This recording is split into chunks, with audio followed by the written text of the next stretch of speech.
ST21 dengan kelompok L yang beranggotakan saya, Amalia Fauzia Rahma, dengan NIM E14012317070. Dan saya Sinta Dewi Putri dengan NIM G4401231231016. Dengan saya Talita Syarata Rizkula dengan NIM E4401231051. Nama saya Cika Adelia dengan NIM E34012311046. Kami akan membuat video tentang petani pintar versus pertanian pintar. Pertanian pintar atau smart farming adalah kegiatan pertanian yang memanfaatkan teknologi digital dan informasi untuk meningkatkan efisiensi dan produktivitas dan berkelanjutan dalam produksi tanaman dan peternakan. Teknologi yang digunakan dalam pertanian pintar antara lain sensor pertanian pintar, drone, dan Internet of Things atau IoT. Dengan memanfaatkan teknologi ini, petani dapat memantau, mengukur, dan mencatat kondisi tanaman serta mengoptimalkan penggunaan pupuk dan pestisida sesuai kebutuhan. Namun kelebihan pertanian pintar adalah yang pertama, peningkatan efisiensi. Dengan pertanian cerdas, petani dapat menggunakan sumber daya mereka dengan lebih baik. Hal ini menghasilkan sistem yang lebih efisiensi dengan lebih sedikit limbah dan proses yang lebih efisien. Yang kedua adalah mengurangi biaya. Pertanian cerdas juga dapat mengurangi biaya karena lebih sedikit limbah dalam sistem dan menggunakan lebih sedikit input dibandingkan metode pertanian tradisional. Yang ketiga, peningkatan produksi. Pertanian cerdas memungkinkan peningkatan hasil panen karena peningkatan kualitas tanaman, kesehatan tanah, kualitas air, dan keamanan pertanian, yang berarti lebih sedikit waktu yang dihabiskan untuk menangani hama. Yang keempat, lebih sedikit emisi gas rumah kaca. Peternakan cerdas seringkali menggunakan sumber energi yang lebih berkelanjutan seperti panel surya atau turbin angin dibandingkan bahan bakar fosil. Yang kelima, lebih sedikit air yang digunakan. Pertanian pintar menggunakan lebih sedikit air dibandingkan pertanian tradisional karena tidak memerlukan banyak irigasi atau pupuk kimia dan pestisida agar tanaman dapat bercocok tanam dengan sukses. Yang keenam, mengurangi penggunaan pestisida dan pupuk kimia. Dengan menggunakan sensor, petani dapat menentukan kapan harus menggunakan pupuk kimia atau pestisida pada waktu yang optimal, sehingga mengurangi penggunaan secara keseluruhan.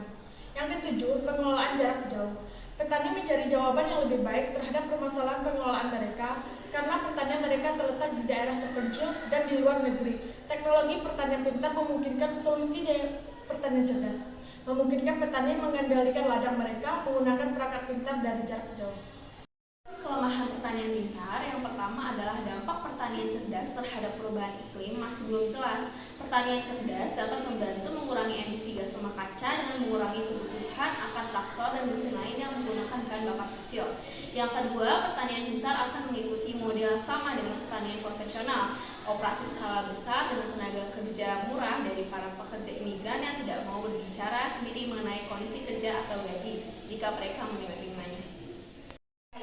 Petani pintar merujuk pada petani yang memanfaatkan teknologi dan platform yang dikonvensikan dengan perangkat untuk meningkatkan efisiensi dan produktivitas pertanian. Mereka dapat memanfaatkan smart farming untuk meningkatkan pendapatan dan keuntungan serta meningkatkan kondisi sosial ekonomi masyarakat desa. Pintar atau pertanian pintar mengacu pada penggunaan teknologi terkini dalam praktik pertanian untuk meningkatkan efisiensi, produktivitas, dan keberlanjutan. Berikut adalah beberapa kelebihan dari petani pintar. Yang pertama, peningkatan efisiensi. Teknologi memungkinkan pengelolaan lahan yang lebih efisien. Melalui penggunaan sensor, IoT, Internet of Things, dan analisis data, petani dapat mengoptimalkan penggunaan air, pupuk, dan pestisida secara tepat waktu dan dalam jumlah yang sesuai. Yang kedua, peningkatan produktivitas. Dengan akses terhadap data yang tepat dan prediksi cuaca yang akurat, petani dapat membuat keputusan yang lebih baik terkait penanaman, pemeliharaan tanaman, dan waktu panen yang secara langsung meningkatkan hasil pertanian. Yang ketiga, pengurangan kerugian. Teknologi memungkinkan pemantauan yang lebih baik terhadap tanaman dan hama, memungkinkan deteksi dini penyakit atau gangguan pada tanaman. Hal ini dapat mengurangi kerugian hasil panen. Yang keempat, keberlanjutan lingkungan. Pertanian pintar dapat membantu dalam pengelolaan sumber daya alam seperti air dan tanah secara lebih berkelanjutan. Penggunaan teknologi yang tepat dapat mengurangi limbah dan meminimalkan dampak negatif terhadap lingkungan. Yang terakhir, peningkatan kualitas produk. Dengan teknologi yang tepat, petani dapat menghasilkan produk pertanian yang lebih berkualitas, misalnya melalui pemantauan yang cermat, Mereka dapat mengontrol kondisi tumbuh-tumbuhan untuk memastikan produk yang lebih segar dan lebih berkualitas. Beberapa kekurangan petani pintar yang ada di Indonesia meliputi 1. Masalah akses modal. Masyarakat petani sering mengalami kesulitan akses modal yang baik seperti kredit usaha tani dan kredit usaha rakyat. Kedua, kelembagaan dan pembelajaran. Sebagian besar petani masih memiliki kemampuan dan pengalaman yang terbatas, sehingga sulit untuk memanfaatkan teknologi dan inovasi dalam pertanian. 3. Pemanfaatan sumber daya manusia, seperti kurangnya tenaga kerja dan fokus pada bisnis. 4. Keterbatasan sumber daya alam, seperti kualitas lahan, ketersediaan udara, dan penanganan pasca panen, dan pengolahan hasil yang belum optimal, mempengaruhi kemampuan petani dalam menghasilkan panen. Terima kasih telah menonton video ini, semoga bermanfaat. Thanks for watching.